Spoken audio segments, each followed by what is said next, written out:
নমস্কার বন্ধুরা, তাপসীস কিচেনে আপনাদের সবাইকে স্বাগত জানাই। আজকে আমি পনির ছাড়াই পনিরের রেসিপি বানাচ্ছি। তো চলুন ভিডিওটা শুরু করি। কি করে বানাচ্ছি আপনারা দেখে নিন, আর ভিডিওটা পছন্দ আসলে লাইক করতে যেন ভুলবেন না। এখানে আমি নিয়ে নিয়েছি রুই মাছের ডিম। মাছের ডিমটা আমি একটা বড় বাটি নিয়েছি, বড় বাটিতে দিয়ে দেবো। তার সাথে আমি দুটো মুরগির ডিম নিয়েছি, ডিম দুটো আমি ফাটিয়ে দিয়ে দেবো।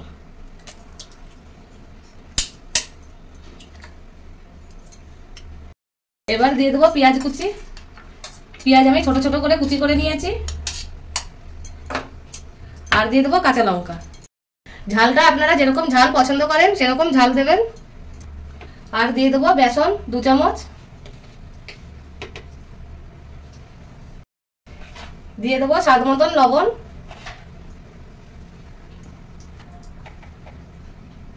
আর দিয়ে দেবো হলুদ। এবার আমি হাত দিয়ে মেখে নেব।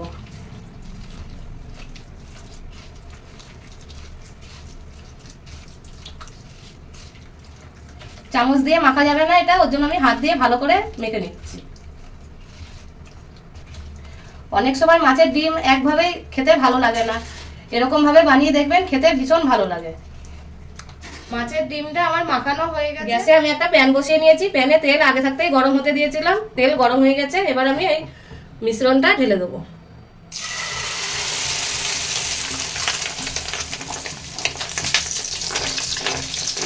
এটা ছড়িয়ে দেবো একটু,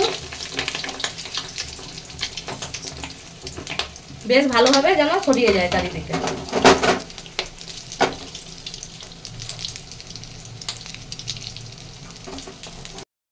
এবার আমি ঢাকা দিয়ে রেখে দেবো যাতে ডিমটা ভালোভাবে রান্না হয়ে যায়। ডিমটা দেখুন একদমই রান্না হয়ে ফুলে গিয়েছে। এবার আমি এখানে নিয়ে নিয়েছি একটা থালা, আর থালার নিচে একটা আমি রুমাল নিয়েছি যাতে হাতে গরমটা না লাগে। থালাটা এরকম করে উল্টিয়ে দেবো। এরকম করে নিয়ে আমি এরকম একটা পাল্টিয়ে নেবো, দিয়ে আবারও আমি এই পিঠটা এরকম ভেজে নেবো। তাহলে দুদিক থেকে একই রকম ভাজা হয়ে যাবে। এবার যতক্ষণে ওইদিকে ভাজা হচ্ছে ততক্ষণ আমি একটা মশলা তৈরি করে নেবো। এখানে দিয়ে দিয়েছি অল্প আদা কুচি, 2টো কাঁচা লঙ্কা, আর একটা টমেটো আমি কেটে নিয়েছি। অল্প জল দিয়ে একটা মশলা তৈরি করে নেবো। মাছের ডিমটা 2 সাইড থেকেই রান্না হয়ে গেছে ভালোভাবে। এবার আমি নামিয়ে নেবো। এবার পনিরের সাইজের আমি ছোট ছোট টুকরো করে কেটে নেবো।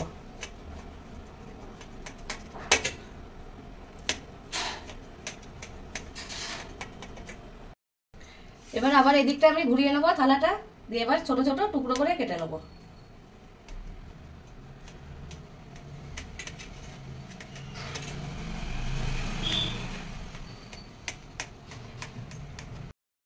দেখুন কত ভালোভাবে রান্না হয়ে গেছে, একটু কাঁচা ভাব নেই।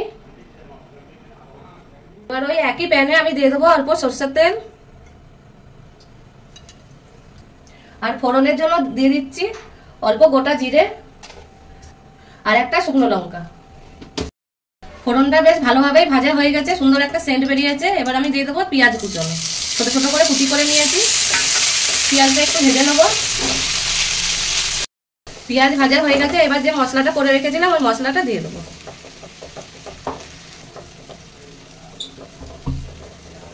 এবার সব গুঁড়ো মশলাগুলো আমি দিয়ে দেবো।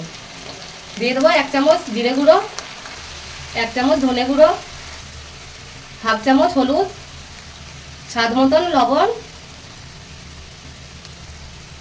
আর 1 চামচ মতন কাশ্মীরি লঙ্কার গুঁড়ো।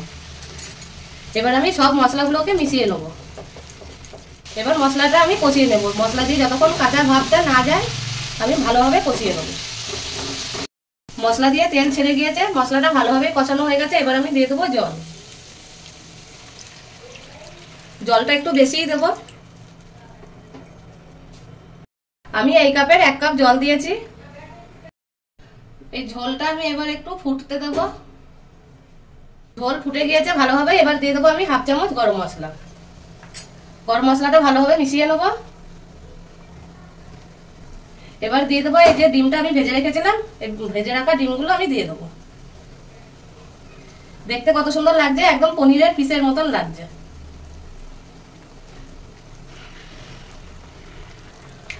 তাই এটার নাম দিয়েছি আমি পনির ছাড়া পনিরের সবজি।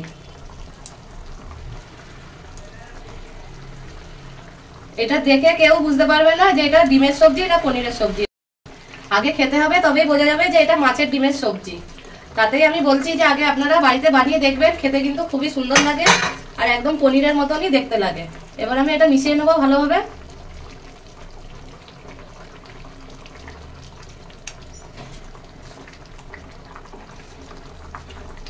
এবার 5 মিনিট মতন আমি ফুটতে দেবো ঢাকা দিয়ে। আমার এই পনিরের সবজিটা একদমই তৈরি হয়ে গেছে, এবার আমি নামিয়ে নেবো। আজকের এই রেসিপিটা আপনাদের কিরকম লাগলো আমাকে কমেন্ট করে জানাবেন। আর ভিডিওটা পছন্দ আসলে লাইক, শেয়ার আর সাবস্ক্রাইব করে দেবেন। আর যদি ফেসবুক থেকে দেখে থাকেন তাহলে পেজটাকে ফলো করে নেবেন। আজকের জন্য এই পর্যন্তই, আবার দেখা হচ্ছে আপনাদের সাথে একটা নতুন ভিডিও নিয়ে।